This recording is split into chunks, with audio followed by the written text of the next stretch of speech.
ہم دوسرے پوائنٹ پر تھے کہ شیطان کی طرف سے جو بھیجی گئی ہیں عورتیں، وہ بدکار عورت کس طرح کے کام کرتی ہے، وہ شادی کے عہد اور بندھن کو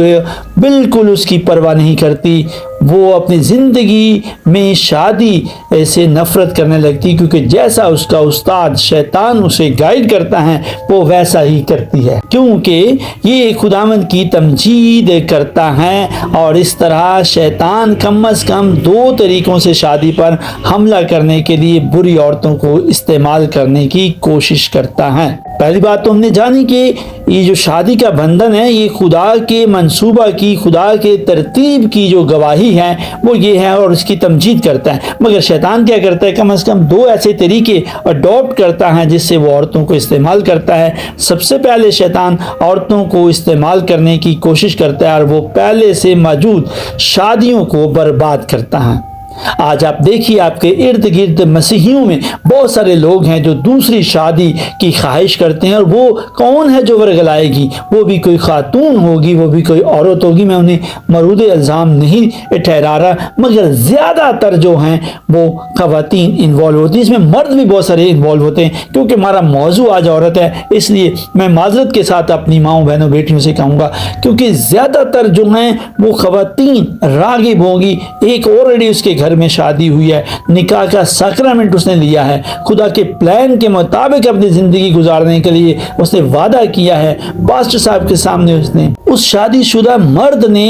چرچ میں، کلیسیا کے سامنے، فادر صاحب کے سامنے، پادری صاحب کے سامنے، عوام کے سامنے، عزیز و اقارب کے سامنے، رشتہ داروں کے سامنے اس نے وعدہ کیا کہ میں اس بندھن کو ہر حال میں چلاؤں گا۔ سب سے پہلے شیطان یہ کام کرتا ہے، اور پھر کیا کرتا ہے، میں نے کہا کہ پہلے سے موجود بیوی ہونے کے باوجود وہ دوسری عورتوں کو کیسے استعمال کرتا ہے، وہ اپنی جسمانی خوبصورتی اور زمینی دلکشی کو کمزور شوہروں کو اس کا شکار کرنے کے لیے استعمال کرتا ہے۔ امثال کی کتاب اگر پڑھیے 20 باب تو لکھا ہے کہ یہ زناکاری کا طریقہ ہے، وہ کھاتی ہے اور اپنا منہ پونچھتی ہے اور کہتی ہے میں نے کوئی غلط کام نہیں کیا، وہ سب کچھ کرتی ہے مگر کہتی ہے کہ میں نے کوئی غلط کام نہیں کیا، وہ شادی شدہ ہونے کے باوجود یہ کام کرتی ہے، یا شادی شدہ مرد کی زندگی کو برباد کرنے کے لیے وہ کوشش کرتی ہے۔ اور دوسرا طریقہ کیا ناظرین، دوسرا طریقہ شیطان بری عورتوں کو شادی کو برباد کرنے کے لیے کس طرح استعمال کرتا ہے یا کرنے کی کوشش کرتا ہے، وہ مردوں کو پہلے سے شادی کرنے سے روکتا ہے کہ میں شادی نہیں کروں گا، وہ چاہے وہ دنیاوی طور پر کہے کہ جی میں اپنا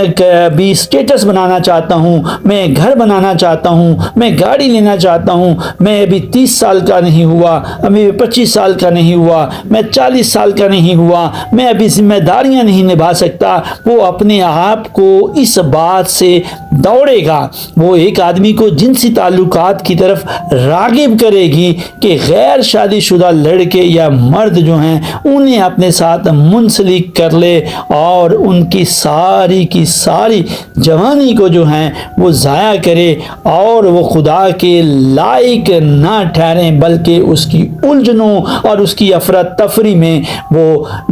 پڑے رہیں اور کبھی بھی وہ خدا کی طرف راغب نہ ہوں، اور خدا کی جو کلام کے مطابق ترتیب ہے اس ترتیب کو وہ اپنی افراتفری کی وجہ سے، شیطان کے ہتھ کنڈے استعمال ہونے کی وجہ سے وہ برے کاموں میں پڑ جاتے ہیں۔ اگر ہم مثال اس کے 3 باب کی 31ویں آیت کا مطالعہ کریں، اپنی طاقت عورتوں کو نہ دے، اپنی راہیں بادشاہوں کو تباہ کرنے والوں کو نہ دے، جب آپ صحیح عورت سے ملیں گے تو آپ کی کوششیں رائے گاہ نہیں جائیں گی، آپ اس کا پیچھا کریں گے اور وہ آپ کے ساتھ شادی میں خداوند کی عزت کرنا چاہے گی۔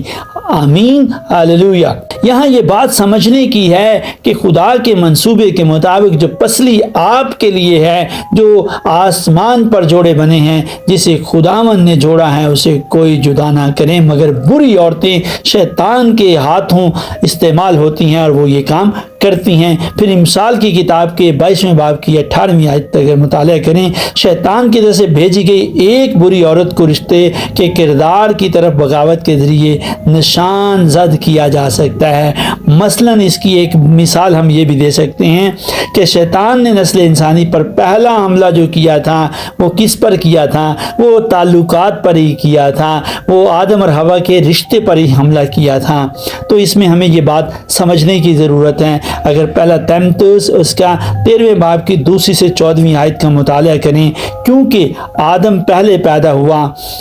پھر حوا اور آدم کو دھوکہ نہیں دیا گیا بلکہ عورت فریب کھا کر فاسق ہو گئی۔ بہت سے لوگ یہ دعویٰ کرنے کی کوشش کرتے ہیں کہ بائبل میں مردوں کی قیادت کے کردار ثقافتی تھے، وہ کوئی رواجی یا ثقافتی نہیں تھے اور اس طرح اب ہم پر لاگو نہیں ہوتے۔ تاہم یہ حوالہ رشتے کے کردار کو تخلیق سے جوڑتا ہے، ثقافت سے نہیں، کہ پہلے خدا نے آدم کو بنایا اور سر کہا کہ آدمی جو ہے وہ اپنی عورت کا کیا ہے؟ سر ہے، جس طرح خداوند یسوع مسیح کلیسیا کا سر ہے۔ خدا نے آدم کو قیادت کے لیے بنایا، شیطان نے مرد اور عورت کو دھوکہ دیا کہ وہ دونوں کو حوا کی رہنمائی کرنے دیں۔ آدم بھی حوا کی طرح مجرم تھا۔ پہلا تیموتھیوس اس کا 2 باب کی 13ویں سے 14ویں آیت صرف اس طریقے کو نمایاں کر رہا ہے جس میں شیطان مرد کو بے حسی اور دبنگ صفات والی عورت کو آزمانے کے ذریعے جوڑوں پر یعنی کپلز پر، شادی شدہ لوگوں پر حملہ کرتا ہے۔ ان کے گناہ کی وجہ سے خدا نے پیدائش 3 باب کی 16ویں آیت میں عورت سے کہا، تیری خواہش تیرے شوہر کے خلاف ہوگی لیکن وہ تجھ پر حکومت کرے گا۔ اس کا مطلب یہ ہے کہ مرد کی طرف گرے ہوئے خواتین کے انسانی دل میں ہمیشہ جنگ ہوتی رہے گی۔ وہ عزت میں اس کی پیروی کرنے کی بجائے اپنے شوہر پر حکومت کرنا چاہے گی۔ جب وہ اس پر حکومت کرنے میں کامیاب ہو جاتی ہے تو وہ دراصل ہار جاتی ہے، کیونکہ وہ اپنے شوہر کی قربانیوں کو اور محبت اور قیادت کی نعمت سے محروم کر دیتی ہے، اور جب وہ غلبہ حاصل کرنے کی کوشش کرتی ہے اور ناکام ہو جاتی ہے تو وہ دوبارہ ہار جاتی ہے، کیونکہ مرد میں گناہ اکثر اس کی پشت پر غلبہ حاصل کرنے کی کوشش کرتا ہے اور طاقت کے ساتھ اس پر حکومت کرتا ہے، جو کہ گناہ بھی ہے اور غلط بھی ہے۔ اس طرح صرف اس صورت میں جب ایک مرد اور ایک عورت مسیح کے وسیلے سے تبدیل ہوتے ہیں، وہ کام کر سکتے ہیں جیسا کہ خدا نے انہیں ڈیزائن کیا۔ ایک آدمی کو اپنی بیوی سے نرمی اور قربانی کے طریقے سے، مہربانی کے طریقے سے محبت کرنی چاہیے، اور بیوی کو اپنے شوہر کی محبت بھری اطاعت کرنی چاہیے۔ پہلا پطرس اس کے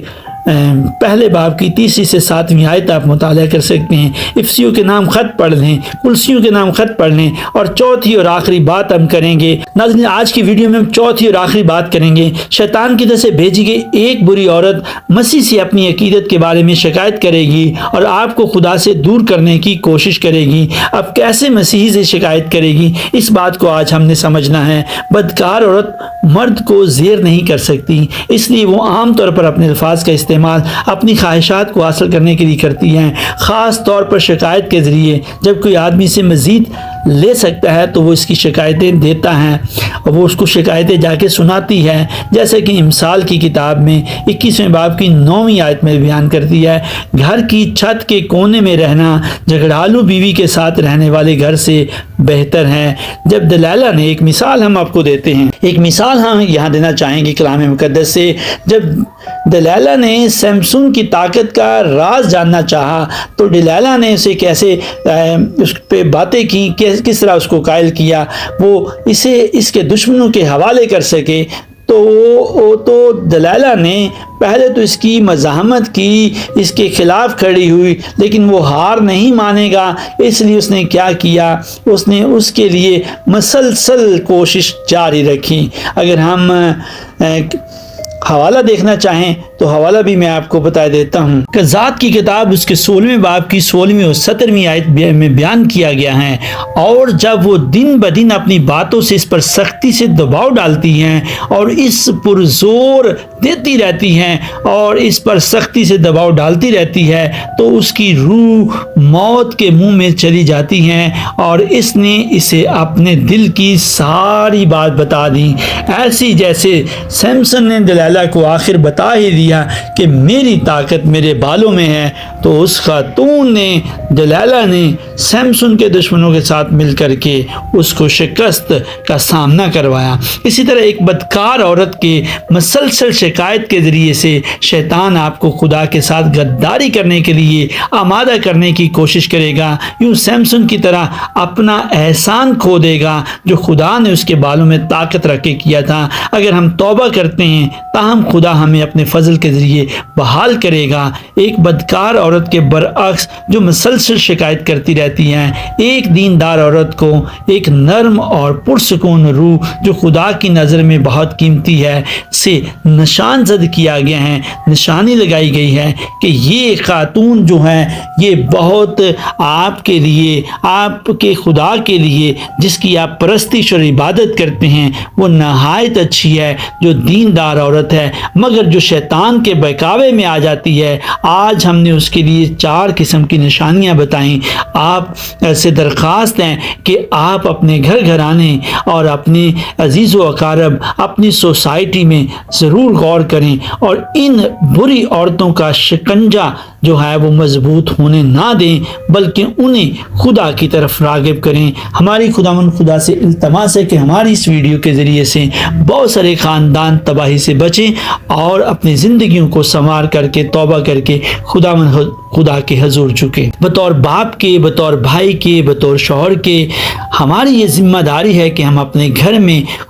اپنے خدا کی روزانہ پرستش کریں تاکہ شیطان ہمارے گھر کی عورتوں کو برے کاموں سے، بری سوچوں سے، بری فکروں سے ان کو شکار نہ کرے اور اس سے خدا کے جو منصوبے ہیں ان میں رکاوٹ نہ آئے اور نہ ہی وہ شیطان کی راہ پر چلیں۔ خداوند ایسا کرنے کی ہم سب کو توفیق اور ہمت عطا کرے، آمین۔ ناظرین، اگر آپ ہمارے چینل کو دیکھنا اور سننا چاہتے ہیں تو ہمارے چینل کو سبسکرائب کیجئے، ویڈیو کو لائک کیجئے اور کمنٹ باکس میں اپنی رائے کا اظہار کیجئے۔